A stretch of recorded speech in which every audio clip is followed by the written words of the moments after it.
ॲथरच्या दमदार स्कूटर्स आता कुडाळमध्ये. ॲथर 450 आणि ॲथर रिस्टा. आजच भेट द्या Ather showroom, Mumbai Goa highway, Kudal, hotel spice कोकणच्या समोर. संपर्क 9730 10 64 77.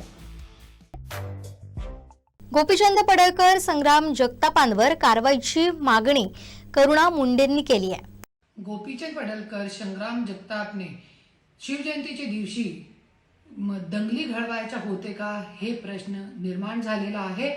क्योंकि लव जिहाद नसताना ते मुलगी इच्छाने ते मुलगेसोबत गेली होती, तरी पण स्वतःची पुड्या भाजण्याच्या जे एक महिलाचा तुम्ही हे पण विचार करत नाही की त्यांचे घरचे लोकांची आबरूच्या काय होणार.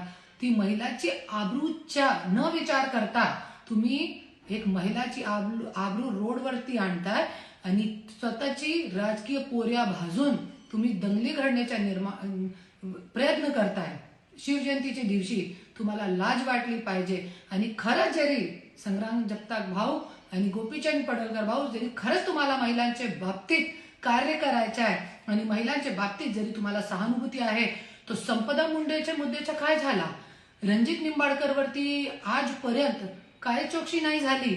कोणाचे ते पोस्टमार्टम रिपोर्ट बदलण्याचा प्रयत्न करत होते, कोणाची फिटनेस रिपोर्ट देण्याचा प्रयत्न करत होते, बदलण्याचा प्रयत्न करत होते.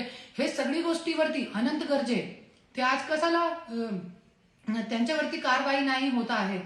हे सगळी गोष्टीवरती संपदा मुंडेला न्याय द्या, गोरी गर्जेला न्याय द्या, आज वैष्णवी हगवण्याला न्याय द्या. हे सगळी गोष्टीवरती तुमचे तोंड उघडत नाही. फक्त तुम्हाला लव जिहाद, दिवाळीवरती इकडे खरेदी करा, मुस्लिम लोकांकडून खरेदी करू नका. अरे कशाला तुम्हाला हे जातीपाती करायचं आहे?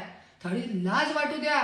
कशाला राजकारण करताय तुम्ही? आणि देवेंद्र फडणवीस साहेब हात जोडून कडकडीची स्वराज्य शक्ती सेनेची विनंती करते मी की हे दोघांवरती कानूनी कारवाई करा. दंगली घडवण्याचा हे लोकांनी प्रयत्न केलेला आहे.